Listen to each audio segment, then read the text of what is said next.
दुनिया बड़ी तेज़ी के साथ तब्दील हो रही है। वर्ल्ड डायनामिक्स शिफ्ट हो रहे हैं और लिबरल इंटरनेशनल ऑर्डर ख़तरे में है। मेजर पावर्स इन्फ्लुएंस और पावर के लिए मनूवरिंग कर रहे हैं।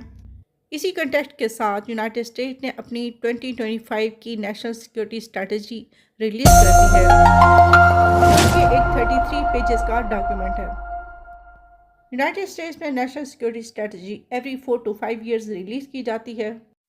एनएसएस की legal basis Goldwater Nichols act है। फर्स्ट टाइम यूनाइटेड स्टेट्स की नेशनल सिक्योरिटी स्ट्रेटजी 1987 में रोनाल्ड रीगन के दौर में पब्लिश की गई। अगर एनएसएस को सिंपली डिफाइन किया जाए तो कह सकते हैं कि यूनाइटेड स्टेट्स का स्ट्रैटेजिक रोड मैप के लिए एक ब्लूप्रिंट है। एनएसएस को रिलीज़ करना यूनाइटेड स्टेट्स के प्रेसिडेंट की डिस्क्रिप्शन है। अभी जैसा कि डोनाल्ड ट्रंप यूनाइटेड स्टेट्स के प्रेसिडेंट हैं, उन्होंने इसको रिलीज़ किया है। एनएसएस 2025 में जो मेजर इश्यूज डिस्कस किए गए हैं उसमें America first policy, western hemisphere importance, Europe economy, Russia, China, Indo Pacific etcetera शामिल हैं। आइए इन इश्यूज़ को वन बाय वन हम डिटेल में देखते हैं। अमेरिका फर्स्ट पॉलिसी एनएसएस का बेसिक इंग्रेडिएंट है। प्रेसिडेंट ट्रंप की फर्स्ट टर्म में भी इसको फर्स्ट प्रायोरिटी दी गई थी। नेशनलिज्म प्रेसिडेंट ट्रंप की पॉलिसीज़ का बेसिक इंग्रेडिएंट है, इसीलिए उनकी हर पॉलिसी इसके अराउंड रिवॉल्व करती है। एनएसएस में इस पॉलिसी को इम्प्लीमेंट करने के लिए जो रोड मैप दिया गया है उसमें यूएस की इकोनॉमिक इंटरेस्ट को प्रोटेक्ट करना, एनर्जी प्रोडक्शन को इंक्रीज़ करना, क्रिटिकल सप्लाई चेन्स को प्रोटेक्ट करना, डोमेस्टिक मैन्युफैक्चरिंग को इंक्रीज़ करना, डिफेंस कैपेबिलिटीज़ को इंक्रीज़ करना और ये डिमांड के एलाइज बर्डन शेयर करें। यूनाइटेड स्टेट्स अब उनके डिफेंस का बोझ नहीं उठा सकता एटसेट्रा शामिल हैं। उसके अलावा एनएसएस में वेस्टर्न हेमिस्फीयर की इम्पोर्टेंस को बहुत ज़्यादा हाईलाइट किया गया है। इस कंटेक्स्ट में काफ़ी एक्सपर्ट्स ने एनएसएस को मोनोडॉक्ट्रिन से तशबीह दी है। मोनोडॉक्ट्रिन की तरह 2025 एनएसएस इंडिकेट करती है यूएस की मिलिट्री प्रेजेंस को रीएडजस्ट किया जाए, सिर्फ उन एरियाज़ तक लिमिट किया जाए जो यूनाइटेड स्टेट के लिए स्ट्रैटेजिकली अर्जेंट और इम्पॉर्टेंट हों। इस कंटेक्स्ट में एनएसएस 3 थ्रेट्स को हाईलाइट करती है, जिसमें इमिग्रेशन, ट्रैफिकिंग और फॉरेन इन्फ्लुएंस शामिल हैं। इमिग्रेशन के बारे में तो प्रेसिडेंट ट्रंप की पॉलिसी सब पे वाज़ेह है। जहाँ तक फॉरेन प्रेजेंस का ताल्लुक है, इसमें चाइना की तरफ इशारा है।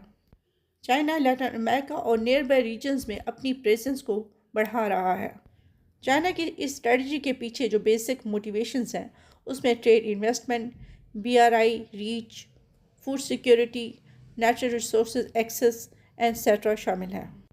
वैसे तो चाइना किसी भी कंट्री में मिलिट्री बेसिस इस्टेब्लिश नहीं करता, लेकिन यूनाइटेड स्टेट्स और दूसरे रेबल्स के अकॉर्डिंग चाइना का इंफ्रास्ट्रक्चर डुअल पर्पस फुलफिल करता है।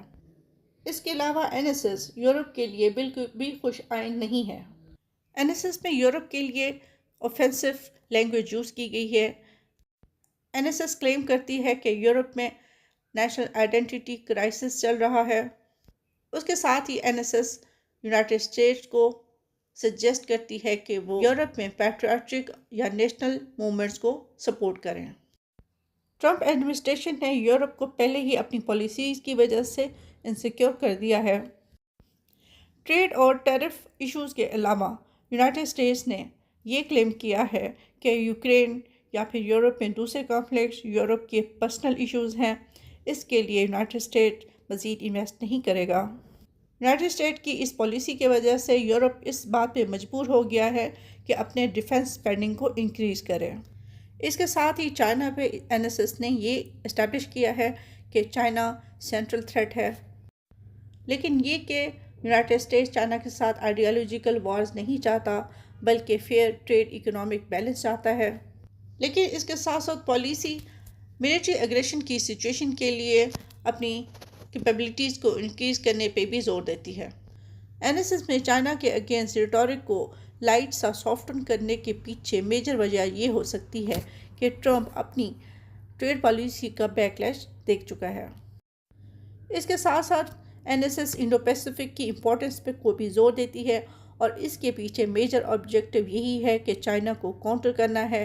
ये पॉलिसी हाईलाइट करती है कि अपने एलाइज के साथ मिलकर चाइना को काउंटर करना है, और इस कंटेक्स्ट में एनएसएस इंडिया को मेजर एलाई करार देती है। यूनाइटेड स्टेट्स की इंडो पैसिफिक स्ट्रेटजी की इम्प्लीमेंटेशन के लिए जो मेजर ग्रुप्स हैं उसमें क्वाड और आकस शामिल हैं। इंडिया क्वाड का मेंबर है। इसके अलावा एनएसएस इकॉनमी पे भी काफ़ी ज़्यादा एम्फेसाइज करती है। जैसे कि मैंने पहले जिक्र किया कि प्रेसिडेंट ट्रंप की पॉलिसीज़ नेशनलिज्म के अराउंड रिवॉल्व करती हैं। इकोनॉमिक नेशनलिज्म में आइडियोलॉजी मेजर रोल प्ले करती है। इसके साथ ही रिस्पेक्टिव गवर्नमेंट्स अपनी पॉलिसीज़ के थ्रू प्रोटेक्शनिज्म को इम्प्लीमेंट करती हैं। आइडेंटिटी मेजर रोल प्ले करती है। आइडेंटिटी की प्रिजर्वेंस पे जोर दिया जाता है, जिसकी वजह से इंटरनेशनल ट्रेड पे रिलायंस कम कर दी जाती है। यही सिचुएशन यूनाइटेड स्टेट्स की है। यूक्रेन के इशू पे एनएसएस यूनाइटेड स्टेट्स की ट्रेडिशनल पॉलिसी के कंट्रेरी है। एनएसएस रशिया के साथ स्ट्रेटजिक स्टेबिलिटी को रिस्टोर करने पर जोर देती है। नाटो की एक्सपेंशन को डी-एम्फेसाइज करती है। एनएसएस क्लेम करती है कि यूक्रेन के लिए विक्ट्री प्रायोरिटी नहीं है, जो कि यूनाइटेड स्टेट्स की प्रीवियस स्ट्रैटेजीज से एक बहुत बड़ा शिफ्ट है। इस कंटेक्स्ट में एनएसएस ने यूरोप की लॉन्ग स्टैंडिंग थ्रेट परसेप्शन को थारोली इग्नोर कर दिया है।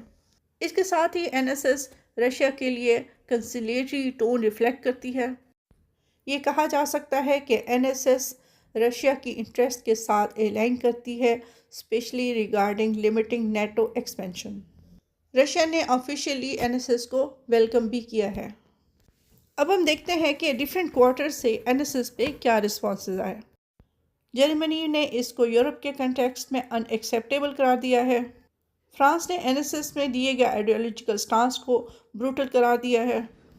इसके साथ ही यूरोपियन काउंसिल ने भी स्ट्रांगली रिएक्ट किया है। यूनाइटेड स्टेट्स की इस पॉलिसी को ज़्यादातर एक्सपर्ट्स किसिंजर स्टाइल के साथ तशबीह दे रहे हैं।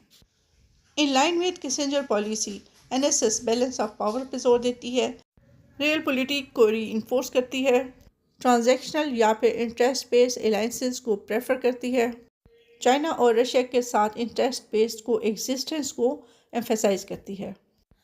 अगर हम इस रिपोर्ट के बारे में की टेकअवेज को हाईलाइट करें तो इसमें ये कहा जा सकता है कि ये मल्टीलैटरल ऑर्डर से एक मेजर शिफ्ट है।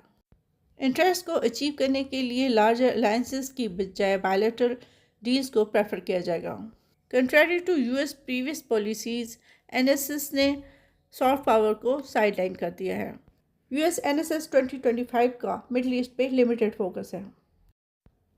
व्यूअर्स, अब हम देखेंगे कि यूएस की इस पॉलिसी का उसके खुद पे क्या असर हो सकता है। इस पॉलिसी पे यूरोप का पॉलिटिकल बैकलैश यकीनी है। इस पॉलिसी ने जो गैप्स छोड़े हैं वो यूएस के राइवल्स एक्सप्लॉइट कर सकते हैं, जिसमें मेजर चाइना का रोल है। यूएस को मल्टीलैटरल ऑर्डर से एलिनेशन की वजह से लॉन्ग टर्म स्ट्रेटजिक कॉस्ट पे करनी पड़ेगी। ये पॉलिसी यूनाइटेड स्टेट्स को स्ट्रॉन्ग करने के बजाय वीक करेगी। इंडियंस इस पॉलिसी को सेलिब्रेट कर रहे हैं कि इसमें इंडिया का नाम एज मेजर एलाई इंक्लूड किया गया है, लेकिन अगर इसको डीपली एनालाइज किया जाए तो ये सिर्फ इंडो पैसिफिक कंटेक्स्ट में है। अदरवाइज इंडिया यूएस के लिए इतना इम्पोर्टेंट नहीं करार दिया गया। यूएस इंडिया को चाइना के अगेंस्ट सिर्फ काउंटर फोर्स के तौर पर यूज़ करना चाहता है। जैसे कि ये पॉलिसी इशू बेस्ड एंगेजमेंट पर जोर देती है, तो उस कंटेक्स्ट में पाकिस्तान के साथ यूएस की एंगेजमेंट काफ़ी हद तक कम होगी। लेकिन ये कहना गलत नहीं है कि साउथ एशिया के फ्यूचर को शेप करने के लिए पाकिस्तान एक की प्लेयर है। पाकिस्तान साउथ एशिया में बैलेंस ऑफ पावर को मेंटेन करने के लिए अहम रोल प्ले कर सकता है बिटवीन टू मेजर पावर्स।